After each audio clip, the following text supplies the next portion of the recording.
India market invest মাইন্ডসেটে আপনাদের স্বাগত। যা চ্যানেল নতুন এসেছেন তাদেরকে প্লিজ চ্যানেলটাকে সাবস্ক্রাইব করবেন, লাইক করবেন, বেল আইকনটা প্রেস করবেন, তার সাথে অল বাটনটা প্রেস করবেন, নোটিফিকেশন সঙ্গে সঙ্গে আপনাদের কাছে গিয়ে পৌঁছাবে। নিফটি 50 বা আমাদের মার্কেটকে দেখলে দেখাবে আজকের দিনে আমাদের মার্কেট এখনও পর্যন্ত নেগেটিভ ট্রেড করছে। কত 0.23% নেগেটিভ ট্রেড করছে। আজকে 10 তারিখ, 9 তারিখ সেই ইউএসের দেওয়া রেসিপ্রোকাল ট্যারিফের ডেডলাইনের দিন শেষ, সেটা পার করে আমরা 10 তারিখে এসেছি। তো এখনও পর্যন্ত আমাদের ইন্ডিয়াকে নিয়ে কিন্তু ক্ল্যারিটি আমরা পাইনি।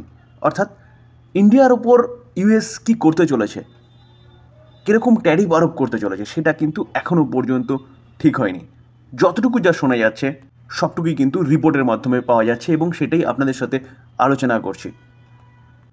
দেখুন, অ্যাট ফার্স্ট দেখিয়ে রাখি, রিপোর্টের মাধ্যমে পাওয়া যাচ্ছে যে নিউজটা কবেকার নিউজটা কালকের নিউজ, যেখানে 9 তারিখ 9 জুলাই নাইটের দিকে পাওয়া গেছে। নিউজটা কি, যে ইন্ডিয়া এবং ইউএসের মধ্যে যে ট্রেড ডিল, সেটা বলা হচ্ছে গিয়ে কি 31শে জুলাইয়ের মধ্যে আউটকামটা পেয়ে যাব। অর্থাৎ ট্রেড নিয়ে ইউএস এবং ইন্ডিয়ার মধ্যে কি হচ্ছে সেটা আমরা 31শে জুলাইয়ের মধ্যে পেয়ে যাব। তো এখন ডেডলাইনটা কিন্তু বাড়ানো হয়েছে, যদিও এটা ফাইনাল নিউজ নয়, রিপোর্টের মাধ্যমে পাওয়া যাচ্ছে। দেখুন স্যার, এই আর্টিকেল দেখলে দেখাবে ইন্ডিয়া এবং ইউনাইটেড স্টেটস অর্থাৎ US have agree to extend their time line to finalized a bilateral trade agreement pushing original 9 July deadline. সেটাকে বাড়িয়ে কিন্তু করা হচ্ছে কি 31শে জুলাই। দেখুন, deadline to the end of the month, a report by the Mint said Wednesday. তো যদি এই রিপোর্টটা সঠিক হয় তাহলে কিন্তু নেগোসিয়েশনের জন্য বা ট্রেড ফাইনাল হওয়ার জন্য ইন্ডিয়ার হাতে আরও সময় আছে এই মাসটা। ট্রেড ডিলের মধ্যে সব কিছু ঠিকঠাক আছে, শুধু প্রবলেমটা হচ্ছে কি ইউএস ডেইরি প্রোডাক্ট এবং ফার্মার প্রোডাক্টকে কিন্তু আমাদের দেশে পুশ করতে চাইছে, যেখানে ভারত সরকার এখানেই কিন্তু বাধা দিচ্ছে। কারণ ন্যাশনাল ইন্টারেস্ট হচ্ছে মেন ইন্টারেস্ট। যদি ডেইরি প্রোডাক্ট বা ফার্মার প্রোডাক্টকে আমাদের দেশে ঢুকতে দেয় তাহলে কিন্তু আমাদের ফার্মাররা কিন্তু অসুবিধার সম্মুখীন পড়বে। তো দেখা যাক কি হয়। আমরা আগেই পেয়েছিলাম যে কি ইউএস 14টা দেশের ওপর ট্যারিফ আরোপ করেছিল, তো সেই ট্যারিফ 1 আগস্ট থেকে লাগু হবে। তো কালকে যে ডেডলাইন ছিল 9 জুলাই, তো এখানে বলছে আরও 7টা দেশের ওপর তারা কিন্তু ট্যারিফ আরোপ করেছে, যেখানে সবচেয়ে বেশি ট্যারিফ আরোপ করেছে 50%, কার ওপর, ব্রাজিলের ওপর। তো এই সবকটা ট্যারিফ কিন্তু 1 জুলাই থেকেই লাগু হবে। তো চলুন দেখে নিই কোন কোন দেশের ওপর এই ট্যারিফগুলো আরোপ করা হয়েছে। তো এই 7টা দেশের মধ্যে 50% অলরেডি আমরা আলোচনা করেছি যে ব্রাজিলের ওপর লাগিয়েছে, এবং বাদ বাকি দেখলে দেখা যাবে 30% কোন কোন দেশের ওপর লাগিয়েছে।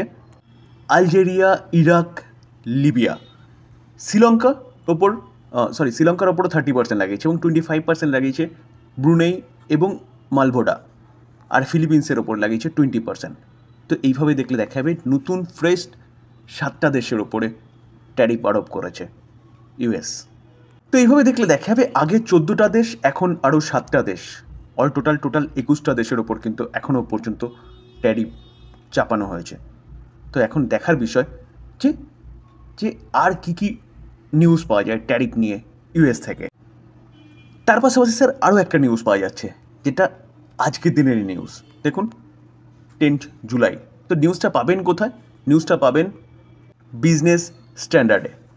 তো সেখানে কি বলছে দেখুন, যে রাশিয়ান অয়েল যারা পারচেস করছে, অর্থাৎ অয়েল নিয়ে রাশিয়ার সাথে যারা ট্রেড করছে, তাদের উপরে 500% ট্যারিফ লাগাতে চলেছে কে? ট্রাম্প। দেখুন, এই আর্টিকেল দেখলে দেখা যাবে Trump back 500% tariff on India Russian oil trade to pressure Putin. তো স্যার শুধু ইন্ডিয়ার ওপর নয়, যারা রাশিয়ান অয়েল পারচেস করছে তাদের ওপরে কিন্তু তারা 500% ট্যারিফ, অর্থাৎ ইউএস 500% ট্যারিফ আরোপ করতে পারে। কারণ এই অয়েলটাই নাকি সাপোর্ট দিচ্ছে। অয়েল যে পারচেস করছি আমরা যারা 85%, এবং চাইনাও ম্যাক্সিমাম অয়েল হচ্ছে তারা কি করে পারচেস করে। তো সেই জায়গায় দাঁড়িয়ে ইউএসের বক্তব্য অনুযায়ী ইন্ডিয়া এবং চাইনা, তার পাশাপাশি যেসব দেশ হচ্ছে পারচেস করছে রাশিয়ান অয়েল, তারা রাশিয়াকে ফান্ডিং করছে ইউক্রেন রাশিয়া যুদ্ধের জন্য। তো এই কারণে কিন্তু অ্যাট ফার্স্ট আমরা পেয়েছিলাম কোথায়? ইউএসের ক্যাবিনেট মিটিংয়ে, যেখানে এটা নিয়ে আলোচনা হয়েছে, এবং বলতে পারেন এই ট্যারিফটা যদি কার্যকরী হয় তাহলে কিন্তু রাশিয়ার অবস্থা খারাপ হয়ে যাবে। আমাদের অবস্থা তেমন কিছু খারাপ হবে না। হ্যাঁ, আমরা রাশিয়ার থেকে অয়েল পারচেস করবো না অন্য কোনো দেশের থেকে অয়েল পারচেস করবো, আমেরিকা থেকে করব, কিন্তু রাশিয়ার অবস্থা খারাপ হয়ে যাবে। তো সেই ক্ষেত্রে রাশিয়াও কিন্তু জানিয়ে দিয়েছে যে যদি এরকমটা কিছু করা হয় তাহলে কিন্তু তারা ইউক্রেনের ওপর আক্রমণ আরও বাড়িয়ে দেবে, যার ইম্প্যাক্ট কিন্তু আবারও ওয়ার্ল্ড মার্কেটে পড়বে এবং অয়েল আবারও কিন্তু বাড়তে পারে যদি এরকম কিছু হয়। ক্যাম্পস, তো কোম্পানিটাকে দেখলে দেখা যাবে আজকের দিনে কোম্পানিটা 0.038% পজিটিভ ট্রেড করছে এখনও পর্যন্ত।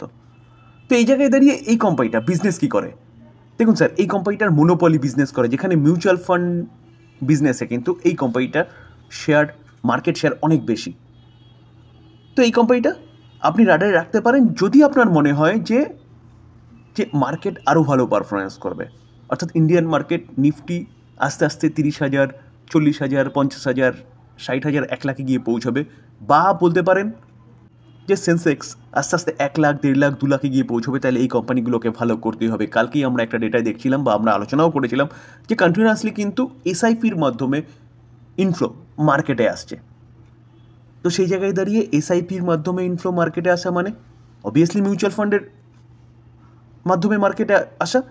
তো সেই জায়গায় দাঁড়িয়ে মিউচুয়াল ফান্ডের বিজনেস করা এই কোম্পানিটার জন্য কিন্তু একটা গুড নিউজ, যেখানে কন্টিনিউয়াসলি এই কোম্পানিটার বিজনেস বাড়ছে। তার পাশাপাশি এই কোম্পানিটা ইন্স্যুরেন্স বিজনেস নিয়েও নেমেছে বলতে পারে। আস্তে আস্তে ফাইন্যান্সিয়াল জগতের আদার্স বিজনেসগুলো ক্যাপচার করার চেষ্টা করছে, যেখানে এই কোম্পানিটাকে নিয়ে আরও একটা ভালো নিউজ পাওয়া যাচ্ছে। নিউজটা কি দেখুন, ক্যাম্পস লঞ্চ করেছে ক্যাম্পে নিউ পেমেন্ট গেটওয়ে বা payment solution, as it is PhonePe, as it is Google pay. তো এই জায়গায় দাঁড়িয়ে এই কোম্পানির বিজনেসকে কিন্তু আরও বাড়তে সাহায্য করবে, যেখানে আরেকটা মাধ্যম খুলে গেল কোম্পানির বিজনেসের। বলছে supporting over 500 transaction per second, এরকম ক্যাপাসিটি এই কোম্পানিটার রয়েছে বা তৈরি করেছে। কারণ আমরা কন্টিনিউয়াসলি ডিজিটাল পেমেন্টের দিকে খুব দ্রুত হারে এগোচ্ছি। তো সেই জায়গায় দাঁড়িয়ে এই বিজনেসও কিন্তু ফিউচার ওরিয়েন্টেড বিজনেস, যেখানে এখন ডিজিটাল পেমেন্টের মাধ্যমেই সব কিছু পেমেন্ট হয়, ইউপিআই পেমেন্টের মাধ্যমে। তো এই কোম্পানিটাও সেই বিজনেস নেমে গেছে। তো এই কোম্পানিটা কিন্তু আপনি আপনার স্টাডি লিস্টে রাখতে পারেন। রিটার্ন দেখলে দেখা যাবে, দেখুন লাস্ট 5 বছরের কোম্পানিটা 213% রিটার্ন দিয়েছে। কোম্পানিটা যখন মার্কেট পড়ে এই কোম্পানিটাও রিয়াক্ট দেখায়। ইউক্রেন রাশিয়া যুদ্ধ নিচে এসছে, তারপরে কোম্পানি আবারও কামব্যাক করেছে। রিসেন্টলি মার্কেট পড়েছে, কোম্পানি কিন্তু আবারও কামব্যাক করছে। বিএসসি, বোম্বে স্টক এক্সচেঞ্জ, কোম্পানিটাকে দেখলে দেখা যাবে, দেখুন আজকের দিনও কোম্পানিটা 1% মতন একটা ডাউন সাইড মুভমেন্ট দেখাচ্ছে, যেখানে অনেকে কমেন্টস করছে স্যার আজকে কেন পড়ছে কোম্পানিটা। দেখুন কোম্পানিটা হেভি রিসেন্ট ব্যাপক একটা জার্নি দেখিয়েছে। দেখলে দেখা যাবে, দেখুন লাস্ট ছ মাসে কোম্পানিটা 46% দেখালেও কোম্পানিটাকে যদি দেখি লো থেকে প্রায় 100% রিটার্ন কিন্তু বানিয়ে দিয়েছে এই কোম্পানিটা। Time period 11 March, 9 July. তো এই জায়গায় দাঁড়িয়ে স্যার এই কোম্পানিটা এতটা জার্নি দেখিয়েছে এবং কিছু খারাপ নিউজ পাওয়া যাচ্ছে, তো কিছুটা তো কারেকশান হবে বা কনসিডার করবেই। খারাপ নিউজ বলতে এএসএম লিস্টে গেছে কোম্পানিটা, তারপরে জেন স্ট্রিট যে একটা ফার্ম, যেই ফার্মটা ডেরিভেটিভ সেগমেন্টে কাজ করতো, সেই ফার্মটাকে ব্যান্ড করে দেওয়া হয়েছে। তো সেই ক্ষেত্রে লিকুইডিটির একটা প্রবলেম তো হয়েছেই, যার জন্য কিন্তু কোম্পানিটা কিছুটা কারেকশান হচ্ছে। তো এই কারেকশানটাই কাজে লাগাতে হবে, কারণ এই কোম্পানিটার বিজনেসও শেয়ার মার্কেট রিলেটেড, যেখানে এই কোম্পানিটাও কিন্তু মার্কেট যদি আস্তে আস্তে 30,000, 40,000, 50,000 নিফটি যায়, বা সেন্সেক্স যদি 1 লাখ, 1.5 লাখ, 2 লাখে যায়, তাহলে এই কোম্পানিগুলোকেই ভালো করতেই হবে, কারণ এই কোম্পানিগুলোর মাধ্যমেই কিন্তু ট্রেড হবে, সব কিছু হবে। তো বিজনেস বাড়বে, তো বাড়লে অবভিয়াসলি শেয়ারের দামও বাড়বে। তো অপরচুনিটিটাকে কিন্তু কাজে লাগাতে হবে। তবে ডিসক্লেমার দিয়ে রাখি স্যার, কোনো বাই রেকমেন্ডেশন নয়। কোম্পানিগুলো ভালো কোম্পানি, নিউজ পাওয়া যাচ্ছে, সেই জন্য আলোচনা করলাম, টোটালটাই লার্নিং পারপাস। বাই করার আগে নিজে ভালো মতন অ্যানালাইসিস করবেন, নিজের রিস্ক বুঝবেন, কোম্পানি বিজনেস কী করে সেটা বুঝবেন, তারপরে গিয়ে চিন্তাভাবনা করবেন, বা আপনি আপনার ফাইন্যান্সিয়াল অ্যাডভাইজারের সাথে কথা বলে নিয়ে তারপর বাই করার কথা চিন্তাভাবনা করবেন। এই ভিডিও দেখে প্লিজ বাই রেকমেন্ডেশন নেবেন না।